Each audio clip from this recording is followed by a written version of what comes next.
Mana qizlar, eng katta qilayotgan xatolaringizdan bittasi ginekologga chiqmaganlar. Bola necha oylik bo'ldi, haftalik? 22-23 hafta. 22-23 haftada oyoqlari shishib ketgan. Mana ko'ryapsizlarmi? Oyoq bo'g'imlari, to'poqlari mana yaltillab shishib ketgan. Oyoqni ko'ryapsizlarmi terisini? Bu norma holat hisoblanmaydi. Homiladorlikda oyoqlar fiziologik shishishi kerak, o'zi katta sroklarda bola kattalashganligi hisobiga, qorib bosganligi hisobiga bo'lishi kerak. Vena tomirlarda dimlanish hisobiga 22 haftalik bolada oyoqlar bunaqa shish kerak emas. Demak, nimalarni tekshiramiz? Siylikda oqsilni tekshirib ko'rishimiz kerak, ayolda qon bosimini tekshirib ko'rishimiz kerak, buyraklarini tekshirib ko'rishimiz kerak, qonni quyuqsi yo'qligi va varikoz.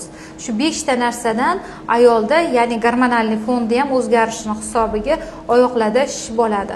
Hozir bularniki norma emas. Qo'llari ham shishyapti, yuzlari ham, lablari ham shishib ketdi.